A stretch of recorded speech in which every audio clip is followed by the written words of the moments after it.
Welcome back students. तो आज इस लेक्चर में हम रोटेशनल मोशन का जो भी कंसेप्ट रहेगा थ्योरेटिकल और डेरिवेशंस ये देखने वाले हैं। आई होप इस चैप्टर के आपने फर्स्ट दो वीडियोस देखे होंगे और ये थर्ड वीडियो रहेगा जो रोटेशनल मोशन पर डिपेंडेंट है। जो हमारा फर्स्ट चैप्टर है 12th HSC फिजिक्स का रोटेशनल डायनामिक्स, उसी का ये सेकंड पार्ट है। फर्स्ट पार्ट इसका सर्कुलर मोशन पर डिपेंड था, जो वीडियो फर्स्ट में मैंने आपको बताया था। उसके बाद सेकंड वीडियो में उससे रिलेटेड न्यूमेरिकल्स लिए थे जो भी स्टेट बोर्ड के एक्सरसाइज में थे। और आज के इस वीडियो में हम देखने वाले हैं रोटेशनल मोशन, उसका कंसेप्ट। और फिर जो फोर्थ वीडियो आएगा उसमें हम रोटेशनल मोशन के जितने भी न्यूमेरिकल्स हैं जो हमारे स्टेट बोर्ड के बुक में दिए वो सब देखने वाले हैं। तो ले स्टार्ट करते इसे। रोटेशनल मोशन आपको पता होगा, the motion of object along its own axis is called as rotational motion. ये रोटेशनल मोशन में जो इनर्शिया जनरेट होता है इसे मूवमेंट ऑफ इनर्शिया कहा जाता है। तो ये फर्स्ट क्वांटिटी है हमारे इस चैप्टर का, मूवमेंट ऑफ इनर्शिया।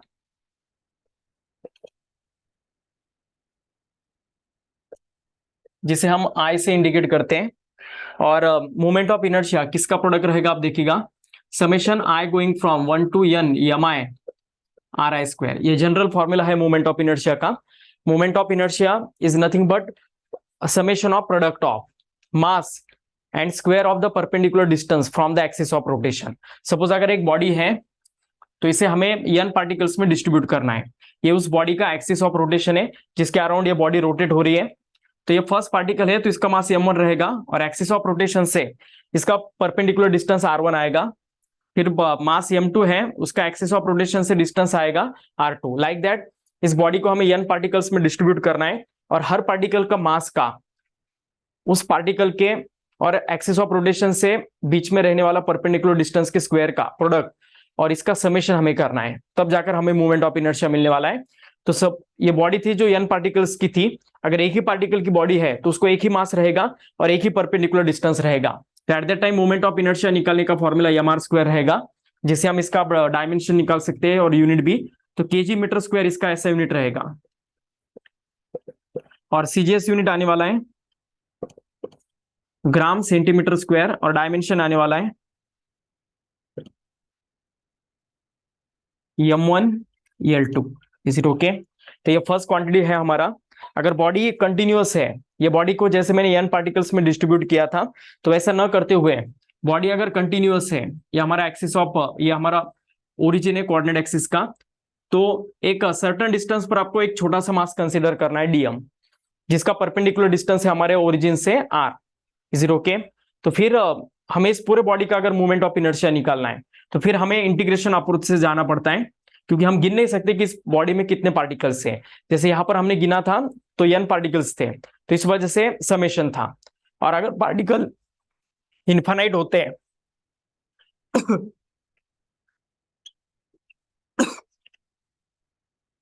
तो इंटीग्रेशन से हम आंसर लाते हैं और इंटीग्रेशन से इसका आंसर आएगा r square dm। Is it okay? तो ये पूरा कंसेप्ट है मूवमेंट ऑफ इनर्शिया का। अब देखिएगा नेक्स्ट कंसेप्ट है इस टॉपिक का। आई होप आपने ये लिखा होगा और स्क्रीनशॉट भी लिया होगा। नेक्स्ट कंसेप्ट रहेगा बच्चों, देखिएगा, after movement of inertia, radius of gyration.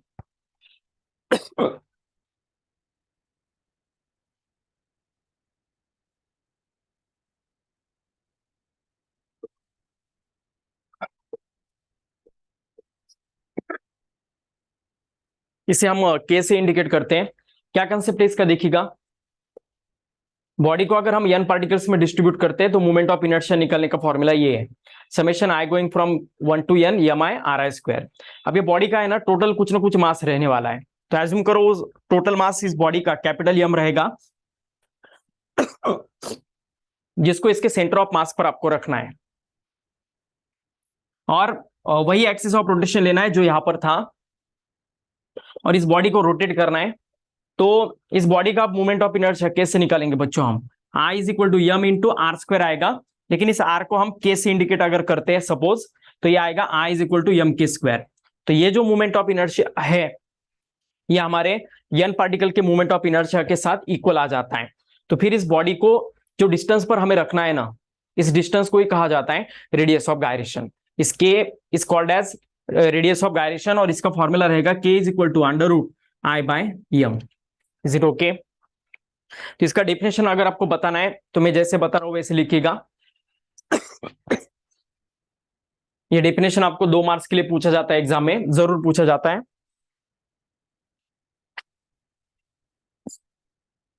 Consider if body is distributed in n particles, then its moment of inertia is given as.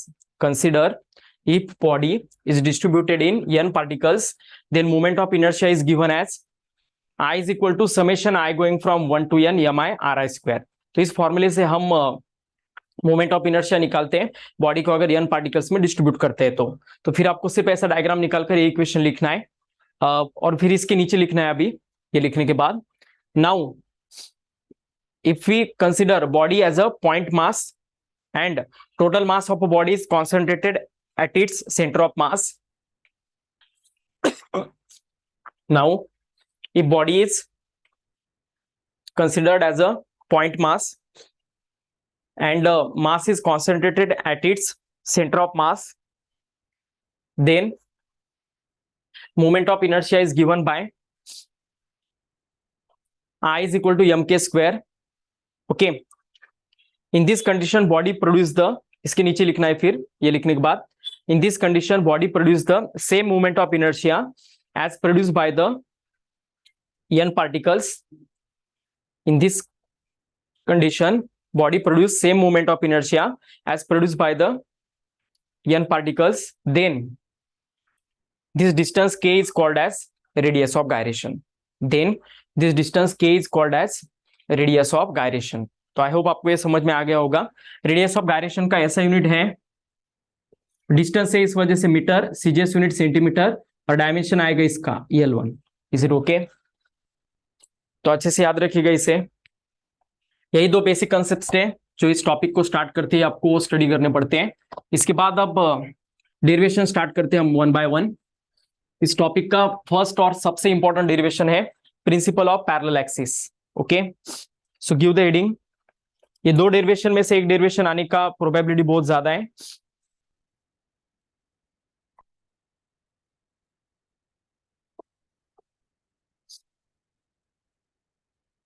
तो सबसे पहले पैरेलल एक्सिस थ्योरम लेते हैं।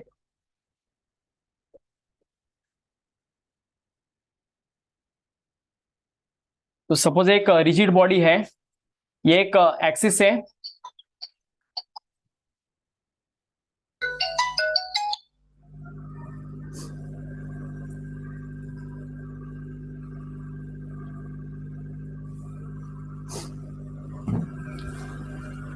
तो ये एक बॉडी है, इसका एक एनी एक्सिस है जिसको हम IT से इंडिकेट कर सकते हैं, और ये एक एक्सिस है जो सेंटर ऑफ मास से पास हो रहा है, तो इसको हम IC से इंडिकेट कर सकते हैं।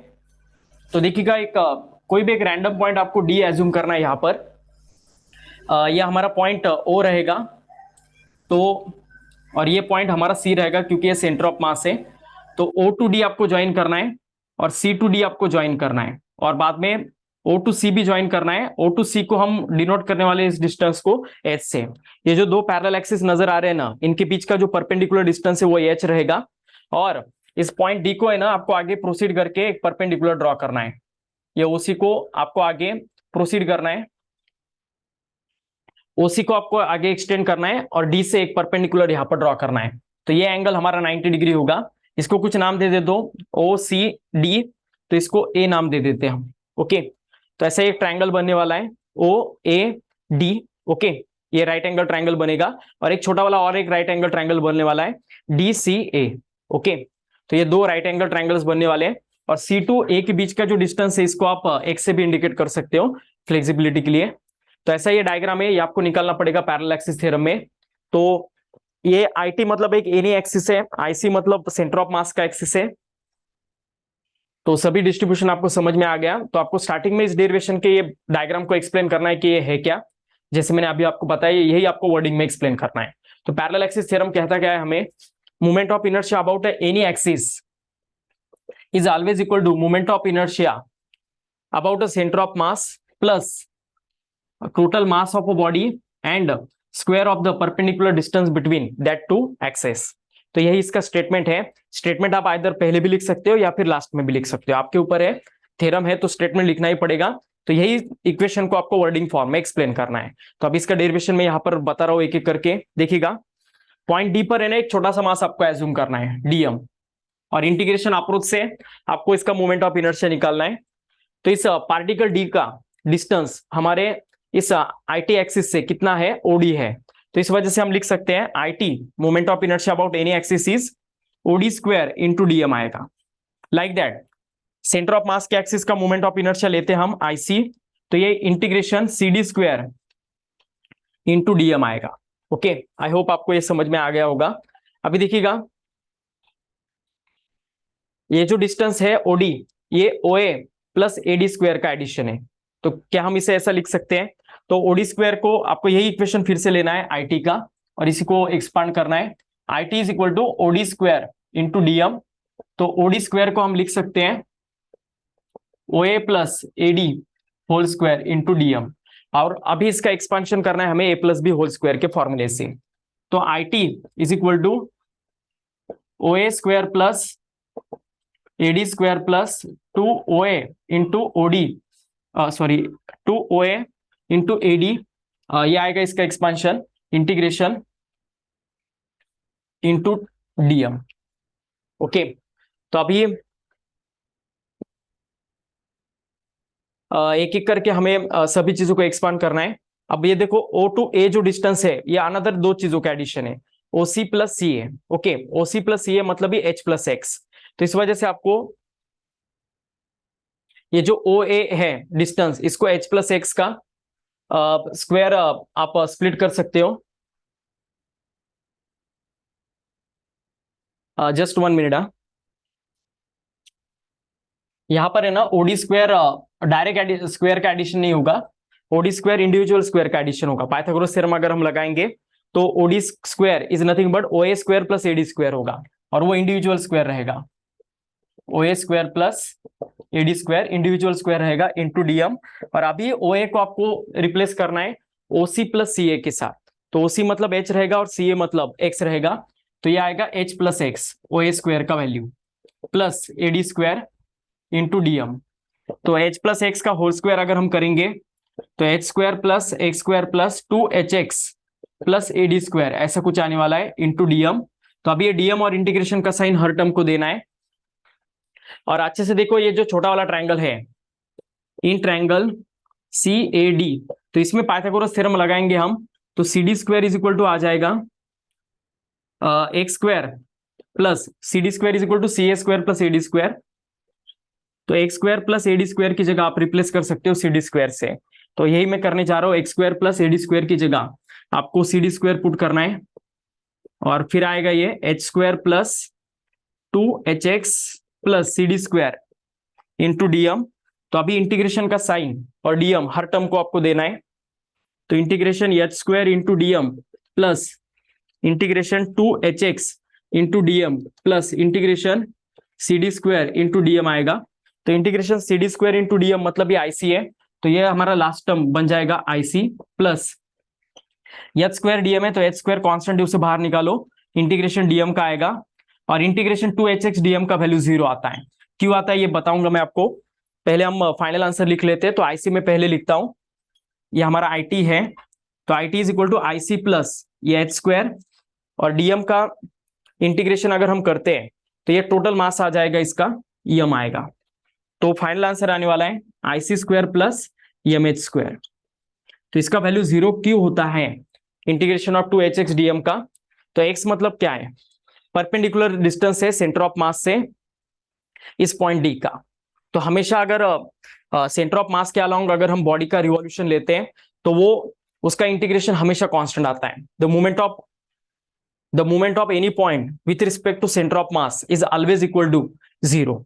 मतलब इंटीग्रेशन x डीएम अगर हम करेंगे तो इसका वैल्यू हमेशा 0 आएगा, क्योंकि x ये सेंटर ऑफ मास से पॉइंट D का परपेंडिकुलर डिस्टेंस है, तो हमेशा इसका इंटीग्रेशन 0 आएगा। तो यही इसका प्रूफ है। 3 मार्क्स के लिए आपको ये डेरिवेशन आने का चांस बहुत ज्यादा है, तो इसे अच्छे से लिख लीजिएगा बच्चों।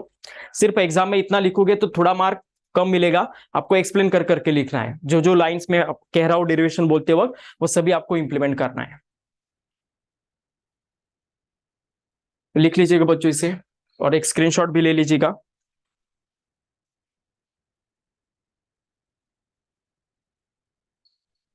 तो अभी हम जाते हैं नेक्स्ट डेरिवेशन की ओर, परपेंडिकुलर एक्सिस थ्योरम।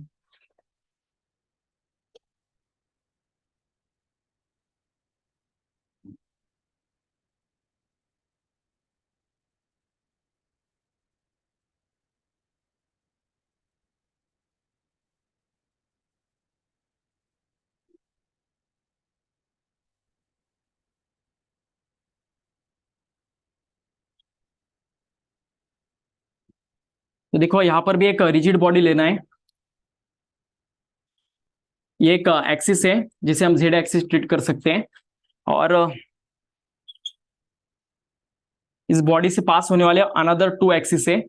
ये आई एक्स रहेगा एक्स एक्सिस, और ये आई वाई रहेगा वाई एक्सिस। तो ये तीनों भी एक्सिस एक दूसरे को म्यूचुअली परपेंडिकुलर है। यहाँ पर हमें एक पॉइंट लेना है डी, जैसे पिछली बार लिया था, और उसका मास छोटा सा रहेगा डीएम। तो इस डी का डिस्टेंस इस पॉइंट से और इस पॉइंट से आपको मेजर करना है। तो इस डी पॉइंट का डिस्टेंस एक्स एक्सिस से वाई रहेगा, और ऑब्वियसली वाई एक्सिस से एक्स रहेगा।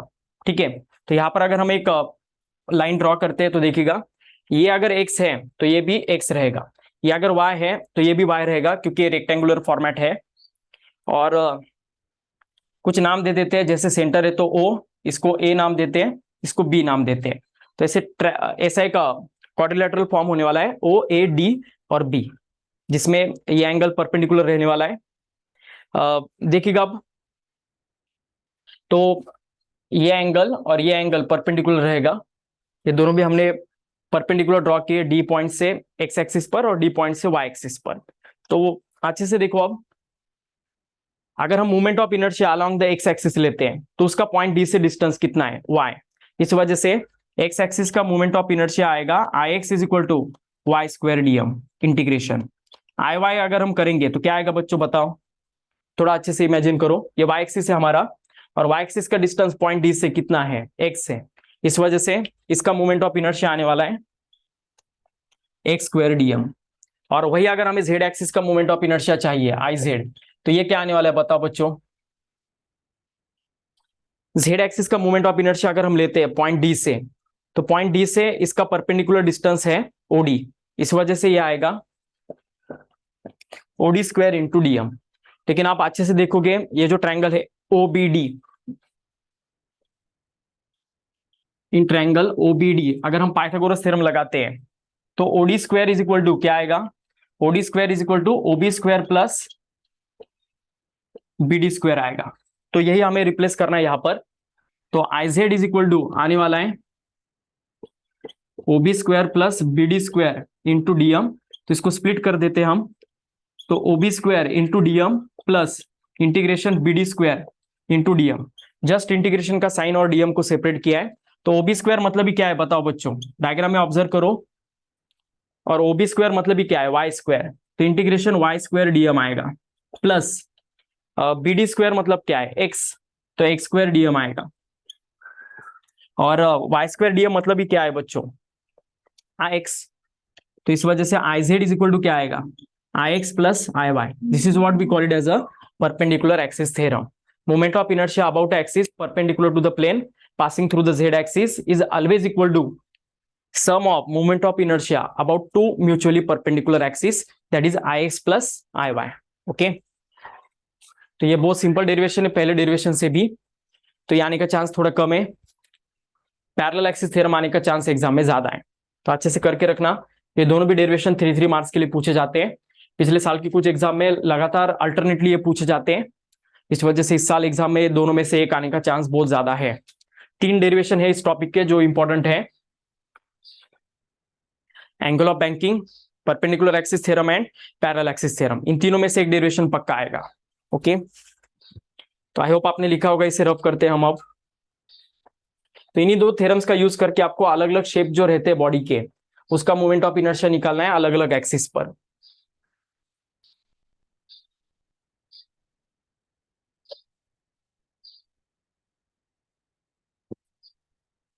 तो सबसे पहला शेप है रिंग। तो सबसे पहले रिंग का आपको करना है मोमेंट ऑफ इनर्शिया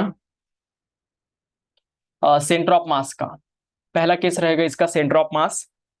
तो रिंग के अगर सेंटर ऑफ मास से एक्सिस पास होता है जिसका रेडियस आर है, तो इसका मोमेंट ऑफ इनर्शिया आएगा एम आर स्क्वायर। ये आपको लर्न करना है, बुक में इसका डेरिवेशन भी दिया है, लेकिन ये डेरिवेशन करने की कुछ भी जरूरत नहीं है। ये स्टैंडर्ड मोमेंट ऑफ इनर्शिया है जो आपको लर्न करना है सबसे पहले। इसके बाद सेकंड रहेगा moment of inertia of ring about a tangent perpendicular to the plane. तो ये हमारा रिंग है, ये हमारा सेंटर ऑफ मास से पास होने वाला एक्सिस है आईसी, जिसका मोमेंट ऑफ इनर्शिया हमने पहले से ही निकाला है एम आर स्क्वायर। और अभी एक ऐसा एक्सिस है जो रिम से पास होने वाला है और परपेंडिकुलर टू द प्लेन है। तो फिर ऑब्वियसली ये आईटी से इंडिकेट करेंगे हम। और यहाँ पर कौन सा थ्योरम यूज कर सकते हैं हम? Parallel axis theorem. इन दोनों के बीच का डिस्टेंस आर रहेगा, तो इन दो पैरेलल एक्सिस के बीच का जो परपेंडिकुलर डिस्टेंस है, जिसे हम थ्योरम में एच से इंडिकेट किया था, वो अब यहाँ पर आर के साथ इक्वल आएगा। तो I T is equal to I c plus M H square. ये हमारा मोमेंट ऑफ इनर्शिया का पैरेलल एक्सिस थ्योरम का फॉर्मूला है। तो I T is equal to I c का वैल्यू एम आर स्क्वायर है, और यहाँ पर एच का वैल्यू भी आर है, तो M are square plus M R square, it becomes 2 mr²। तो ये रहेगा। अब थर्ड है diametric axis, moment of inertia of ring about axis passing through its diameter. तो डायमीटर से अगर एक्सिस पास होता है ना, तो यहां पर आपको मतलब इसको जेड एक्सिस ट्रीट करना है आपको।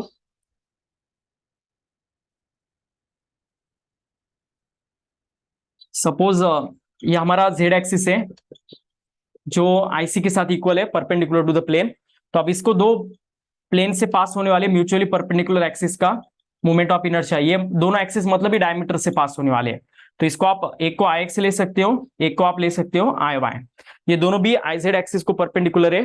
तो हम अगर यहाँ पर पुट करेंगे I Z is equal to I x plus I Y, that is perpendicular axis theorem. तो आई एक्स और आई वाई का वैल्यू सेम रहेगा, आई डी आई डी। तो यहाँ पर अगर हम पुट करेंगे तो आई D plus I D 2 ID आएगा। और यहाँ पर आई जेड किसके साथ इक्वल है? सेंटर ऑफ मास के एक्सिस के मूवमेंट ऑफ इनर्शिया के साथ। तो इस वजह से आईसी, तो आईडी का वैल्यू डायमेट्रिक एक्सिस का movement of inertia centre of mass के मूवमेंट ऑफ इनर्शिया को 2 से डिवाइड करने के बाद मिलता है। और सेंटर ऑफ मास का मूवमेंट ऑफ इनर्शिया कितना है बच्चों? M are square.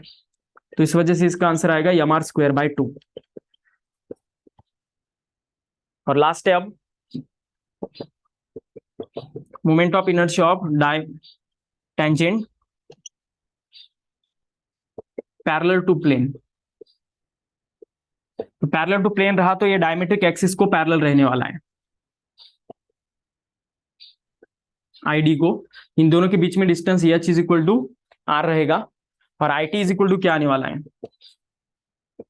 I D plus M H square. और आई डी का वैल्यू अभी निकाला है, एम आर स्क्वायर बाय 2 है, और एच का वैल्यू यहाँ पर भी आ रहा है, तो M are square by 2 plus M R square. तो फाइनल आंसर आएगा 3/2 एम आर स्क्वायर। तो लिख लो बच्चों इसे।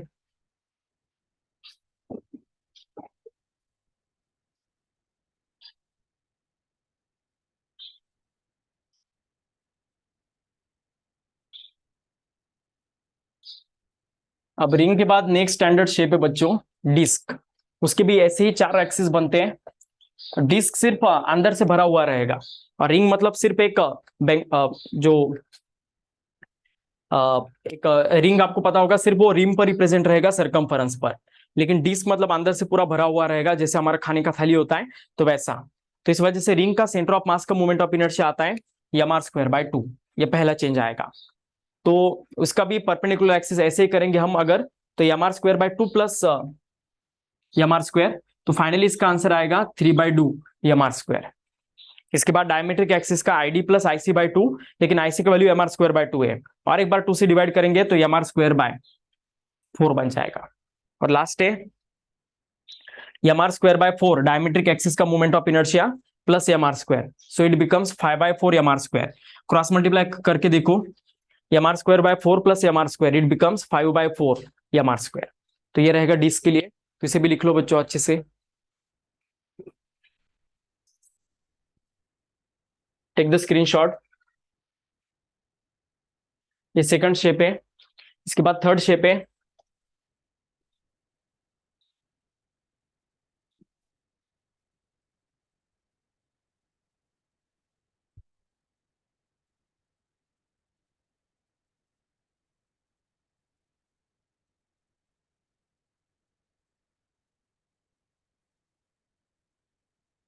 सॉलिड स्फीयर, और फोर्थ लेते हैं हॉलो स्फीयर। तो सॉलिड स्फीयर के ना दो ही मोमेंट ऑफ इनर्शिया पॉसिबल है। सॉलिड स्फीयर के कहीं से भी एक्सिस पास करो वो उसके डायमीटर से ही पास होने वाला है, और यही इसका सेंटर ऑफ मास का एक्सिस है, जिसका वैल्यू आता है 2/5 एम आर स्क्वायर। सिर्फ आपको टेंजेंशियल एक्सिस का मोमेंट ऑफ इनर्शिया निकालने के लिए क्वेश्चन आ सकता है, जो ID plus M H square रहेगा। यहां पर भी एच का वैल्यू आर के साथ इक्वल आएगा, तो ID का value 2/5 M are square plus M R square, so it becomes 7/5 M are square. तो ये टेंजेंशियल एक्सिस का मोमेंट ऑफ इनर्शिया आएगा सॉलिड स्फीयर का। और हॉलो स्फीयर का आएगा स्फेरिकल शेल या फिर हॉलो स्फीयर कह सकते हैं हम, जिसका वैल्यू एच का वैल्यू आर है। तो नेक्स्ट आएगा, इसका मोमेंट ऑफ इनर्शिया रहता है डायमेट्रिक एक्सिस का 2/3 एम आर स्क्वायर, और टेंजेंशियल एक्सिस का निकालेंगे हम तो ID plus M H square, मतलब ये 2/3 M are square plus M R square, so it becomes 5/3 M are square. तो लिख लो बच्चों इसका सॉलिड एंड हॉलो स्फीयर का।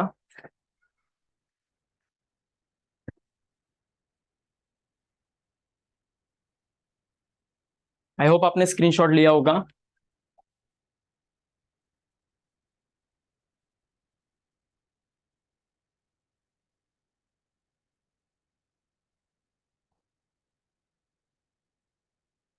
इसके बाद 5th नंबर का शेप है रॉड।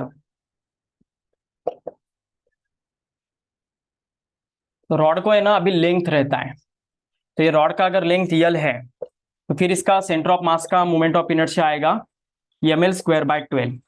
ये पहला पॉसिबल मोमेंट ऑफ इनर्शिया है रॉड का। दूसरा अगर लेते हैं हम रॉड का जो एंड से पास होगा, तो एंड वाले एक्सिस का moment of inertia centre of mass के moment of inertia plus mh² रहेगा। तो सेंटर ऑफ मास का मोमेंट ऑफ इनर्शिया ml²/12 है, और एक्सिस अब यहां से नहीं पास हो रहा है, यहां से पास हो रहा है। तो इन दोनों के बीच में परपेंडिकुलर डिस्टेंस कितना होगा? अगर रॉड का लेंथ यल है तो डेफिनेटली ये परपेंडिकुलर डिस्टेंस l/2 आने वाला है। तो यहाँ पर अगर हम पुट करेंगे तो m इंटू l/2 का होल स्क्वायर आएगा। तो फाइनली आने वाला ये ml²/12 plus ml²/4। Solve this and then we get ml²/3। Is it okay? तो एंड से पास होने वाले रॉड के एक्सिस का मोमेंट ऑफ इनर्शिया रहेगा ml²/3। और अभी और एक पॉसिबल एक्सिस इसका एंड और सेंटर से बीच में अगर पास होता है एक्सिस कुछ इस पॉइंट से ऐसे, ये हमारा सेंटर है, ये हमारा एंड है, तो एक्सिस एग्जैक्टली बीच से पास होने वाला है। तो इसका मोमेंट ऑफ इनर्शिया अगर निकालना है I डैश, तो ये IC प्लस mh² रहेगा। तो IC का वैल्यू ml²/12 आएगा प्लस m इंटू h का वैल्यू आने वाला है l/4। ये l/2 है, इसका हाफ लेंगे हम तो l/4 आएगा। तो m इंटू l/4 का होल स्क्वायर आएगा। सॉल्व करो इसे तो ये ml²/16 आएगा, ml²/16 प्लस ml²/12 ऐड करेंगे इसे तो ये आएगा 7 ml²/48। Is it okay? लिखो इसे।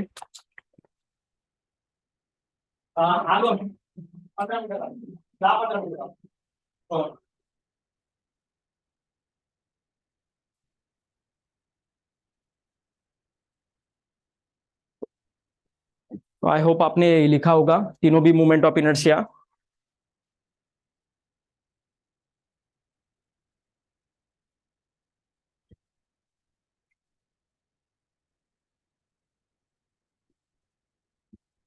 नेक्स्ट है 6th एंड 7th नंबर का शेप, सॉलिड सिलेंडर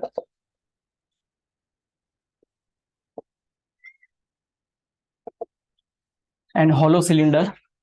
सिलेंडर है एक कंबाइंड शेप है रॉड और डिस्क का, सॉलिड अगर रहा तो सॉलिड सिलेंडर को आपको कंपेयर करना है डिस्क के साथ, और हॉलो सिलेंडर को आपको कंपेयर करना है रिंग के साथ।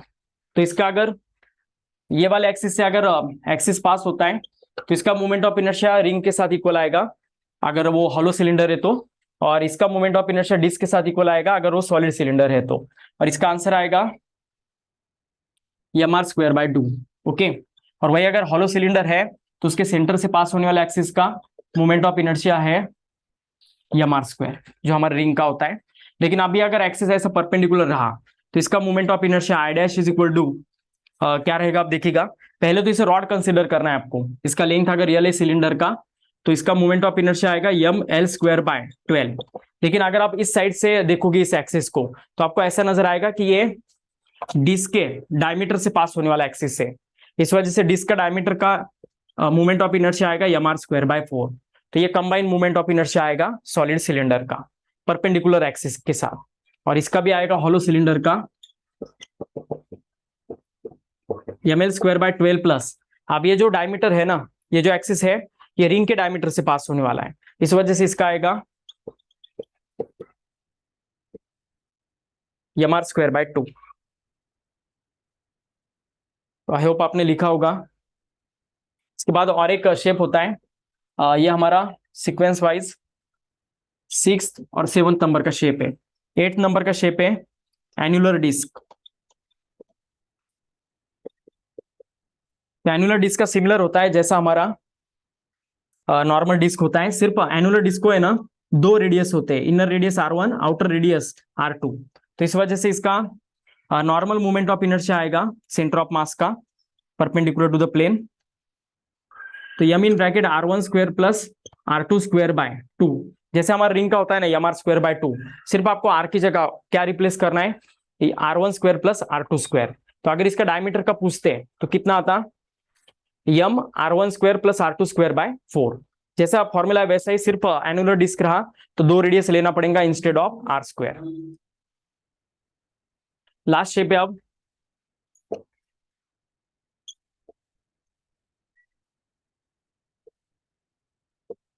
Rectangular plate.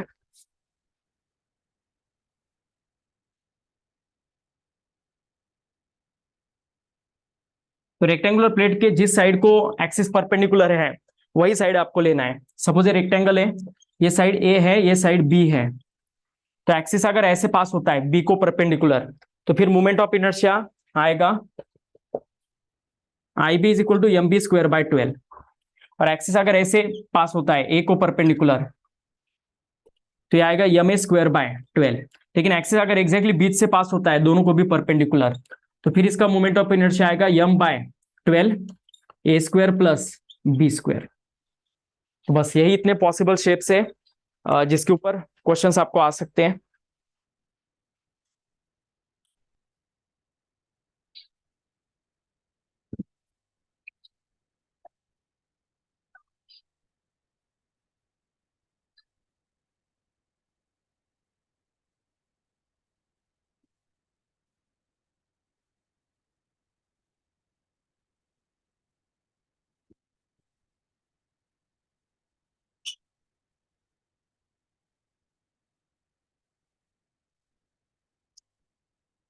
Now next bit is torque and angular momentum. इन दोनों का डेरिवेशन आपको है।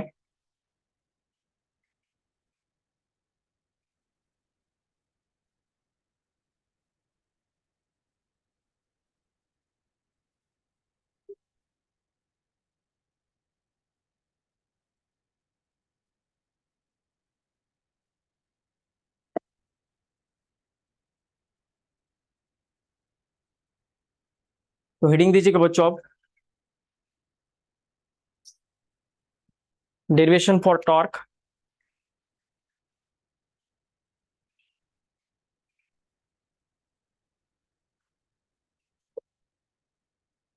इसके लिए हमें एक रिजिड बॉडी कंसीडर करना है जो n पार्टिकल्स में डिस्ट्रीब्यूटेड है, और ये body constant angular acceleration alpha से मूव करने वाली है। Okay, constant angular speed angular acceleration alpha से मूव करने वाली है। तो ये पहला पार्टिकल है जिसका मास m1 है, इसका परपेंडिकुलर डिस्टेंस r1। दूसरा पार्टिकल जिसका मास m2, परपेंडिकुलर डिस्टेंस r2। वैसे एक nth पार्टिकल है जिसका मास mn रहेगा और परपेंडिकुलर डिस्टेंस rn आएगा।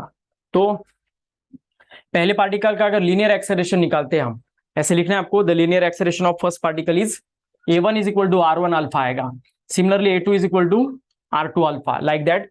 ओके, तो अभी हमें टॉर्क के लिए डेरिवेशन करना है। तो टॉर्क मतलब फोर्स और परपेंडिकुलर डिस्टेंस का प्रोडक्ट होता है। तो force is a product of mass into acceleration. तो पहले पार्टिकल का अगर फोर्स निकालते हैं हम, तो force on first particle,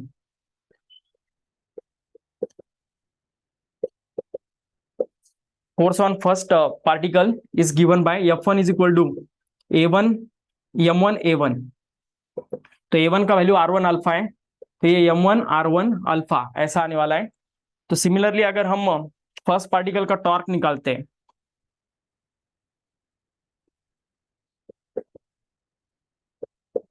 torque on first particle, तो वो आने वाला है tau one is equal to F1 into R1। तो F1 का वैल्यू अभी निकाला है, M1 R1 alpha into R1। तो R1 बिकम्स R1 स्क्वायर, सो M1 R1 स्क्वायर अल्फा, ये रहेगा टो वन का वैल्यू। ओके, तो ये फर्स्ट पार्टिकल का टॉर्क है। सिमिलरली अगर हम सेकंड पार्टिकल का निकालते हैं तो M2 R2 स्क्वायर अल्फा आएगा, और nth पार्टिकल का निकालते हैं तो Mn Rn स्क्वायर अल्फा आएगा। Is it okay? तो टोटल टॉर्क अगर हमें चाहिए तो सभी टॉर्क का एडिशन आएगा, और वो आने वाला है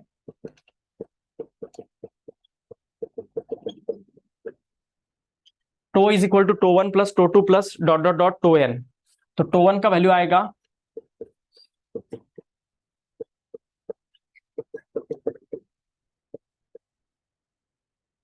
और सभी पार्टिकल्स में से देखो अब अल्फा को कॉमन आउट करना है हमें, तो अल्फा को कॉमन आउट करेंगे तो M1 R1 square M2 R2 square plus dot dot dot Mn Rn square into alpha आएगा। ये पूरा टर्म मतलब ही क्या है बच्चों, summation I going from 1 to n Mi Ri square into alpha है, तो इसको हम आई से रिप्लेस कर सकते हैं। तो फाइनली आंसर मिलेगा हमें tau is equal to I alpha. तो ये डेरिवेशन 2 मार्क्स के लिए आ सकता है बच्चों आपको।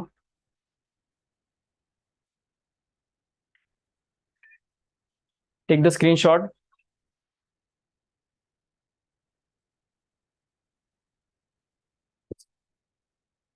अब सिमिलर टू दिस हमें डेरिवेशन करना है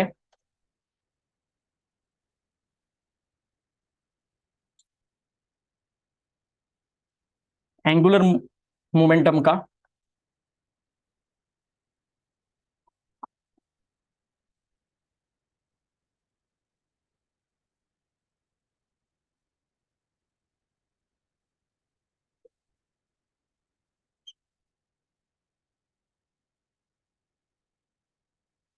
तो इसके लिए हमें ऐसा एज्यूम करना है कि ये बॉडी n पार्टिकल्स में डिस्ट्रीब्यूटेड है और ये कांस्टेंट एंगुलर स्पीड ओमेगा से मूव कर रही है।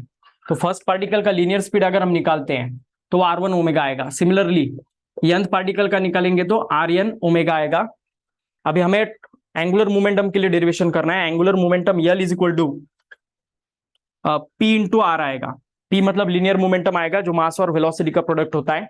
तो पहले पार्टिकल का लीनियर मोमेंटम अगर हम निकालते हैं तो P1 is equal to M1 V1 रहेगा, लेकिन V1 का वैल्यू है R1 ओमेगा। ओके, तो वैसे ही nth पार्टिकल का आएगा Pn Rn omega. Is it okay? तो पहले पार्टिकल का लीनियर मोमेंटम निकालते हैं, वो रहेगा P1 इंटू R1। P1 का वैल्यू ऑलरेडी निकाला है, M1 R1 omega into R1। तो फाइनली आएगा ये M1 R1 स्क्वायर ओमेगा। तो वैसे ही सेकंड पार्टिकल का अगर निकालते हैं हम तो M2 R2 स्क्वायर ओमेगा आएगा, और nth पार्टिकल का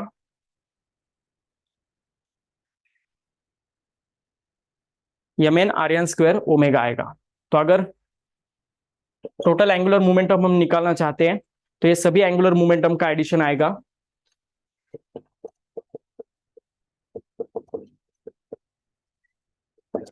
और फिर ये आने वाला है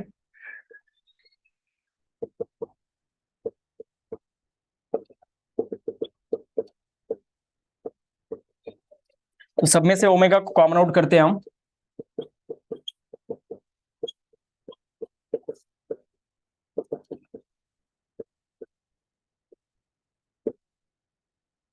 तो ये मतलब इस summation I going from 1 to n Mi Ri square रहेगा इंटू ओमेगा, और इसको हम आई से रिप्लेस कर सकते हैं। तो फाइनल आंसर आएगा L is equal to I omega. तो ये भी डेरिवेशन 2 या फिर 3 मार्क्स के लिए आ सकता है आपको। सिंपल डेरिवेशन है।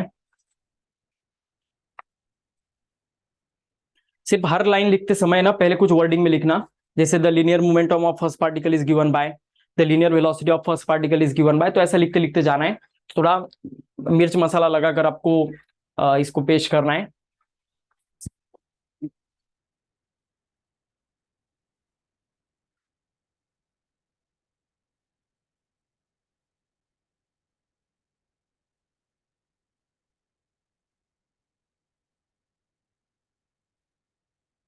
अब टॉपिक का लास्ट पार्ट आने वाला है,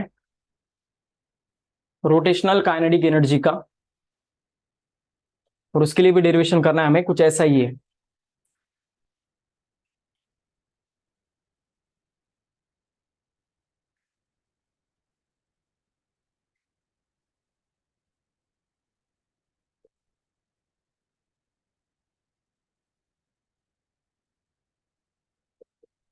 derivation for rotational kinetic energy, देखो आप, पहले पार्टिकल का लीनियर स्पीड आएगा v1 is equal to r1 omega, दूसरे का v2 is equal to r2 omega, and vn is equal to rn omega. Okay, now sir, पहले पार्टिकल का अगर काइनेटिक एनर्जी निकालते हैं हम E1 ट्रांसलेशनल काइनेटिक एनर्जी, तो आएगा हाफ m1 v1 स्क्वायर। तो हाफ m1 v1 मतलब ये r1 ओमेगा है, तो दोनों का स्क्वायर ऐसा आएगा। तो सिमिलरली दूसरे का निकालेंगे हम, तो half m2 r2 square omega square आएगा। nth पार्टिकल का निकालते हैं हम, तो half mn rn square into omega square आएगा। तो सबका अगर एडिशन करते हैं हम, तो रोटेशनल काइनेटिक एनर्जी मिल जाएगा, जो आएगा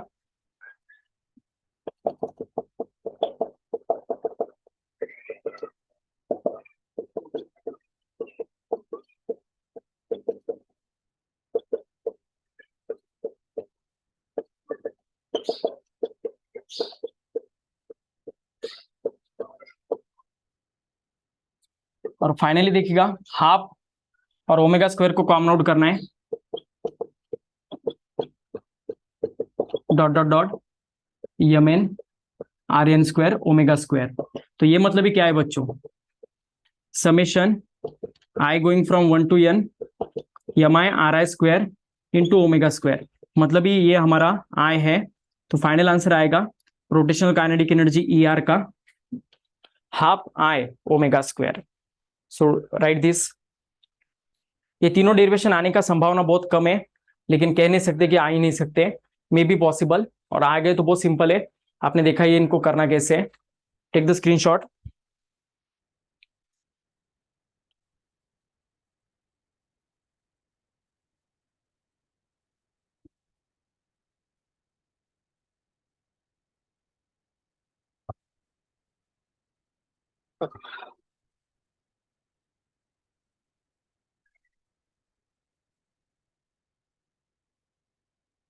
इसके बाद नेक्स्ट बीट है रोलिंग काइनेटिक एनर्जी।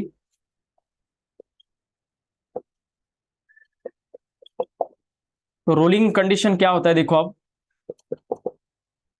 बॉडी अगर कोई इंक्लाइंड सरफेस से रोल करती है, तो गोल गोल भी घूमती है और आगे भी जाती है, मतलब ट्रांसलेशनल मोशन भी करती है और रोटेशनल मोशन भी करती है। तो रोलिंग इज नथिंग बट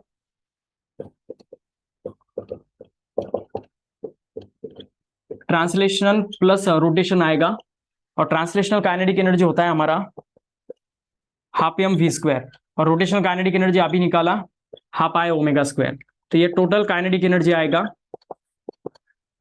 तो total kinetic energy is nothing but half M V square plus half I मतलब मोमेंट ऑफ इनर्शिया है, जिसको हम पुट कर सकते हैं एम के स्क्वायर से, फिर के square is the radius of direction,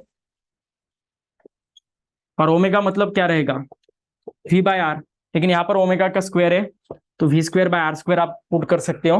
तो यहाँ से हाफ एम वी स्क्वायर और यहाँ से half M V square common out करना है, तो इस ब्रैकेट में 1 बचेगा और इस ब्रैकेट में हाफ एम वी स्क्वायर निकल गया, तो के स्क्वायर बाय आर स्क्वायर। तो ये आएगा टोटल काइनेटिक एनर्जी का डेरिवेशन। Right this.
तो अब इसके बाद एक डेरिवेशन है velocity and acceleration of the rolling body, तो वो देखते हैं हम। ये फॉर्मूला याद रखिएगा अब इसके बाद।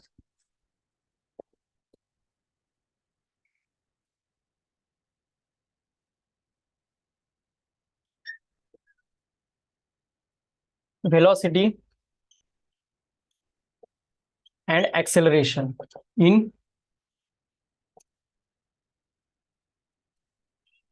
Rolling motion. तो बॉडी अगर रोल करती है तो एट द टाइम देखो इस बॉडी ने एस डिस्टेंस कवर किया, ऐसा हम एज्यूम करते हैं यहां से यहां तक, और ये जो परपेंडिकुलर हाइट है इस बॉडी का वो एच है।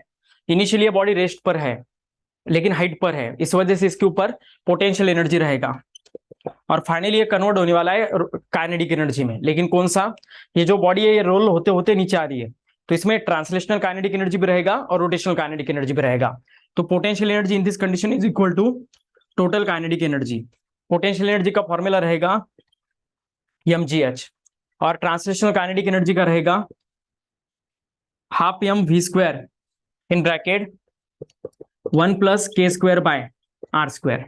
तो दोनों इक्वेशन में से यम को अगर हम मतलब कैंसिल करते हैं तो ये 2 ऊपर जाकर मल्टीप्लाई होगा, तो 2gh is equal to V square in bracket 1 plus K square by R square रहेगा, और ये यहां पर जाके डिवाइड होगा, फाइनली मिलेगा V square is equal to 2gh divided by 1 plus K square by R square, और फाइनली आएगा v is equal to under root 2gh divided by 1 plus K square by R square.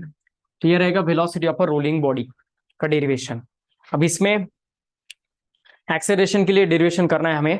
तो acceleration के लिए देखो, अब इस body ने यहां से यहां तक, यहां पर वेलोसिटी u 0 था और यहां पर वेलोसिटी v है, तो इस बॉडी ने का इनिशियल वेलोसिटी u है, फाइनल वेलोसिटी v है। तो थर्ड काइनेमेटिकल इक्वेशन यूज करते हैं, तो v square is equal to U square plus 2a आएगा, और u स्क्वायर का वैल्यू 0 है, इस वजह से v square is equal to 2a आने वाला है। अब हमें एक्सेलरेशन के लिए डेरिवेशन करना है, तो ये 2s यहां पर जाकर डिवाइड होगा, तो v स्क्वायर बाय 2s, लेकिन ये v स्क्वायर का ऑलरेडी वैल्यू हमने डिराइव किया है 2gh bye 1 plus K square by R square, और उसको 2s से डिवाइड करना है, तो 1 बाय 2s, तो 2 गेट कैंसल। अब देखिएगा यहां पर अगर हम साइन थीटा अप्लाई करते हैं, ये इंक्लिनेशन है इस सरफेस का, तो अपोजिट साइड इसका एच है और हाइपोटेनियस एच है, तो एच की जगह आप पुट कर सकते हो यस साइन थीटा, तो यही वैल्यू आपको यहां पर पुट करना है।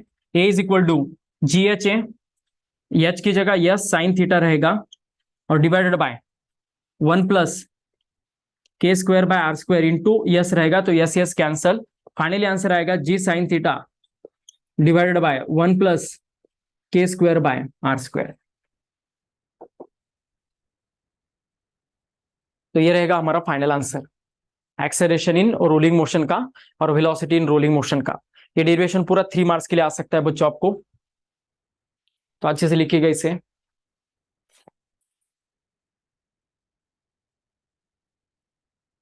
ठीक है, मैं अब रब करता हूं इसे।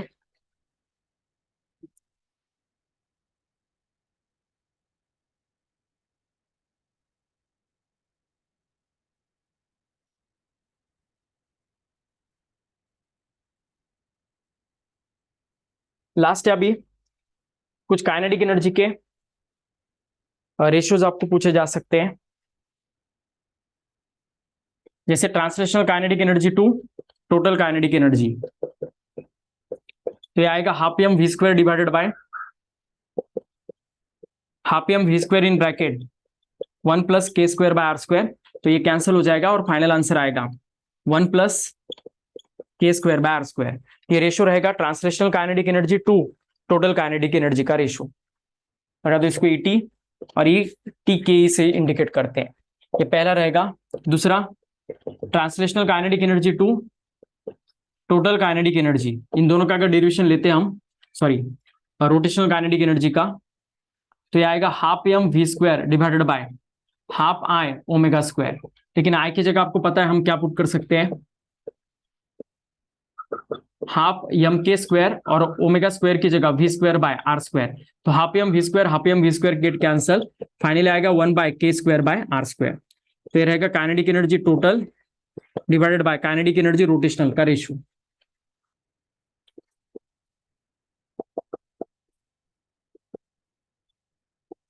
और लास्ट है अभी kinetic energy rotational to the kinetic energy total.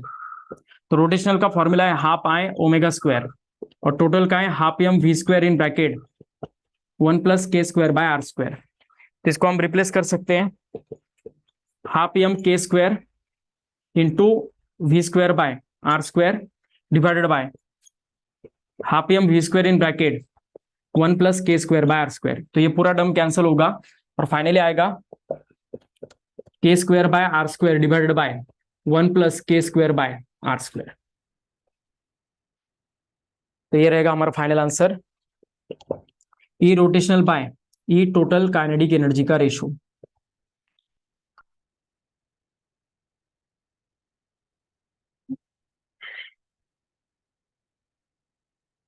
इन तीनों का यूज करके अलग अलग शेप का हम ये रेशियो निकाल सकते हैं। तो एक चार्ट ही हम बनाने वाले हैं अब, और ये चार्ट पर बहुत सारे एमसीक्यूज आने वाले हैं जो आपको क्वांटिटी एग्जाम में पूछे जाते हैं। तो मैं इसे रब करता हूँ, आई होप आपने ये लिखा होगा तीनों भी।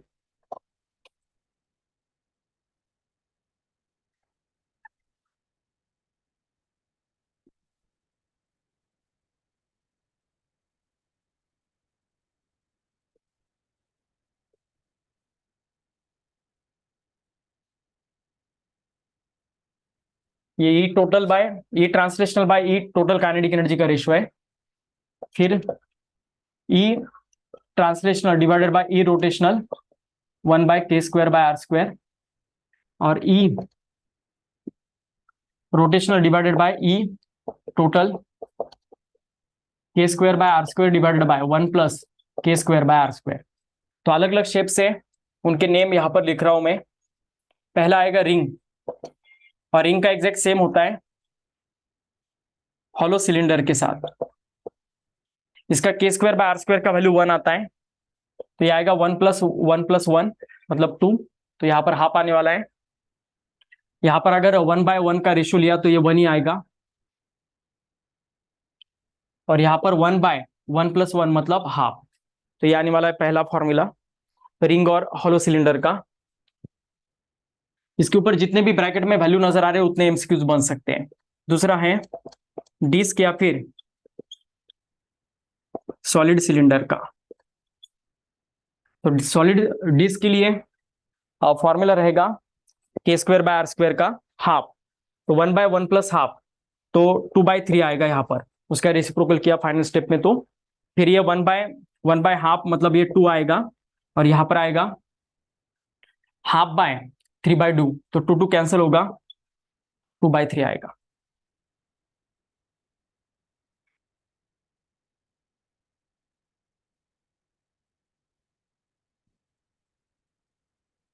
हाफ डिवाइडेड बाय ½ + 1 मतलब 3/2, तो 2 कैंसिल होगा, 1/3 आएगा, सॉरी।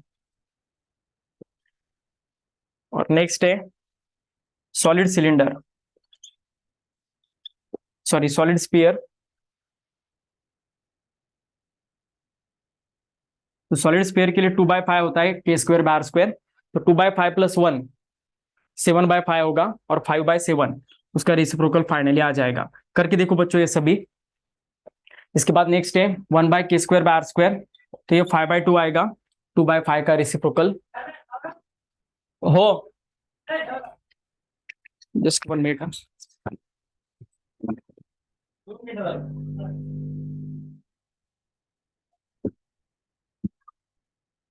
नेक्स्ट है बच्चों, आप देखो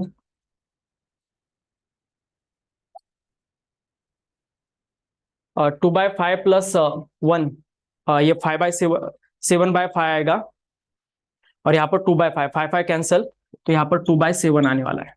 और लास्ट है अब hollow cylinder, sorry hollow sphere, last possible shape है। तो हॉलो स्पीयर के लिए 2/3 रहता है k² बाय आर स्क्वायर, तो 2/3 + 1 5/3 आएगा, तो 3/5 उसका रेसिप्रोकल किया,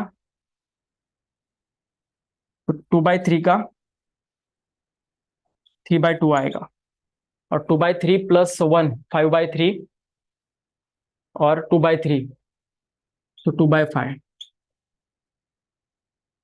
यहाँ पर 2/3 आएगा और 2/3 + 1 5/3, 3 कैंसिल होगा तो 2/5 ये रहेगा फाइनल आंसर। तो बहुत इंपॉर्टेंट चार्ट है बच्चों ये, सीईटी नीट में इसके ऊपर बहुत सारे क्वेश्चंस आपको आ सकते हैं, इस वजह से अच्छे से इस चार्ट को लिख कर रखिएगा। इतना ही इस टॉपिक का सिनॉप्सिस है रोटेशनल मोशन का। आई होप आपको ये वीडियो अच्छे से समझ में आ गया होगा। अच्छे से लिख कर रखिएगा इसे और आपके दोस्तों के साथ शेयर करना मत भूलिएगा। आज यही स्टॉप करते हैं हम।